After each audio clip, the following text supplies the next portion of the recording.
Hi, this is Brian Buell from Banshee Bikes, and this is my Banshee Titan V3. Do a little bike check here. Beautiful view of Cypress and Carbondale in the background. A little bit of a different viewpoint this time. Let's cruise around the corner here, precariously perched atop this rock. Let's hope it doesn't fall. Let's start at the front and just kind of quickly go through what I got working with. So I got the Ride Fast wheels, the hot lines, and we got them wrapped with Maxxis Assegai double down on the front. It's kind of a common theme with me. That's my go-to tire. I love it because of the grip it gives me on these Colorado trails. Generally really dusty. It's just dusty, loose kitty litter on concrete. As you can tell, this one's pretty well loved, still going strong though. And yeah, the Hotline rims have been amazing. Love the stiffness, but also I honestly can't really you know, tell in terms of compliance. They don't feel overly stiff, but then again, no issues. So to continue, I got Fox 38. So I put this thing on. Initially I had a 36 Performance Elite and thought that was good. I actually raced with that, and then last year I put on the 38, and it was kind of like going from a I don't know, like an enduro bike to a downhill bike. In that comparison, the stiffness that the 38 chassis gave me, I mean, I felt like I was on a Fox 40 in comparison to the 36.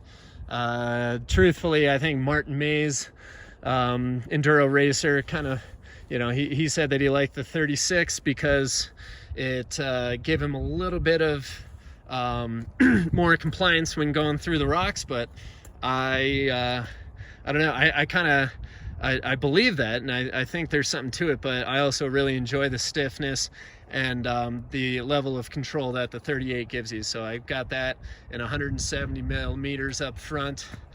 Moving on, I've got the Code RSC brakes, 200 mil rotor on the front, 203, and then 180 on the back. And looking at the cockpit here, I actually have a Ride Fast bar here, currently 20 millimeter rise. I'm looking forward to trying a 35 mil rise short. So anyways, I'm a big fan of the Ergon grips. I've got the G1s here, the GE ones, sorry. And these guys have seen a lot of love. I've got the one-up dropper post, and there you go, you can see the black ano with the paint there. We got the aluminum head badge there. We've got the mucky, the Banshee Bikes fender here that is available on the website if you want one of these yourself. All right, moving along. We got the one-up seat post, 180. I think I'll go 210 next time I upgrade. I think that'll work best with me, with the SDG seat that I've had on there for years. The Bel Air, never had an issue. Quite enjoy it. One of these bottle cages that I found probably at my Play It Again store down there, Ragged Mountain Sports. Just, it does the trick. Nothing interesting. Oh yeah, let's talk about suspension just for a second. I tend to run around 20% sag in the front. I've always been a big fan of low compression to almost no compression in terms of all the dials, and I really like fast rebound. I just enjoy the travel staying where it should, or at least the ride returning back to the proper geometry.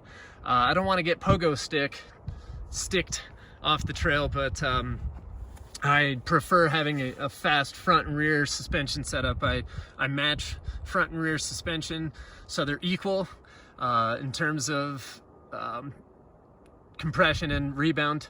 So I'm kind of similar on the back here with the Float X2.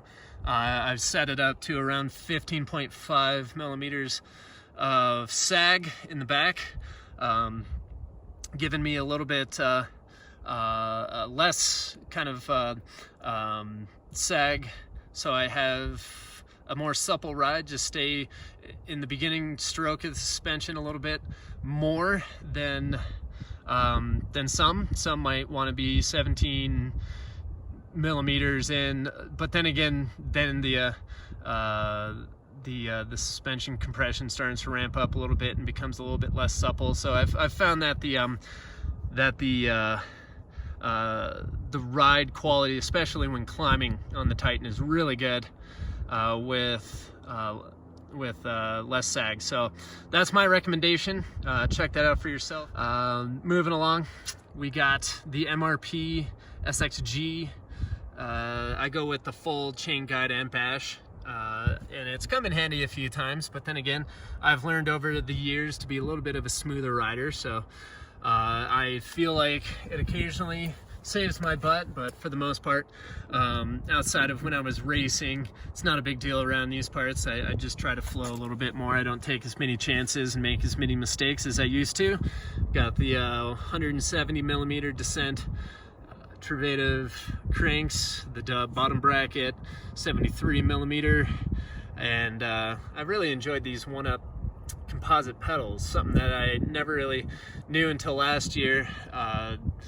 In terms of aluminum versus composite, you can see that I've utilized them on the rock here. A lot of rock at Red Hill, as you can see in the backdrop. A lot of rock, so I've slid them around on that quite a bit, and making our way to the back. We got the frame kind of accompanied with internal routing. We've got some nice noise reduction right there in terms of the chainstay wrap. And just for everyone's knowledge, definitely route your cables up above the bottom bracket there. Very helpful. We've got some other good tech videos on the website. Check those out for all information. Generally, just check out the website. So, all right, back to drivetrain. Yeah, just the basic XO1 Eagle with Eagle cassette and RSC brakes, the ride fast wheels, and then I've currently just got a high roller 2 on the back. I've always been a fan of the high roller ever since working with Greg Minar. He was a fan of the original high roller, and that was my downhill front and rear tire of choice for a long time. And I don't know, just the dry conditions, there's a lot of space kind of in the tread in the middle, so I like drifting around, and it's pretty predictable. And this durometer in the back is a Max Terra, so it lasts a little bit longer out here. I'm not chewing up really expensive max grip tires, so I've got this on the back, and it seems to do well. Double down casing, and yeah, that's generally it.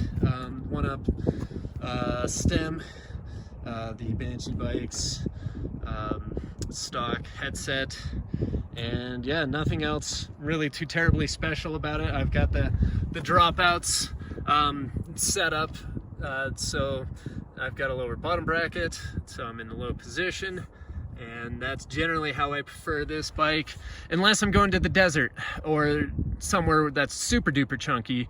I did a few pedal strikes on the ride up here, so sometimes I actually do put it up into the neutral setting occasionally when I ride Red Hill, but generally I enjoy a lower bottom bracket on the Banshee Titan. And I've raced this bike successfully to 2 beer league championships at Snowmass Bike Park the last 2 years, and it also got me through a BME season. And yeah, it's definitely the enduro weapon of choice in terms of Banshee bikes. And yeah, I enjoy putting on the 27.5 inch tire in the back too. It's a good combo, so I will occasionally do that when I have the choice, if I have a rear wheel available. So anyways, that is the Banshee Titan V3 Brian Buell bike check. Please let me know if you have any additional questions, and I will be sure to reply to those. And hope you all are having a good day. Right on.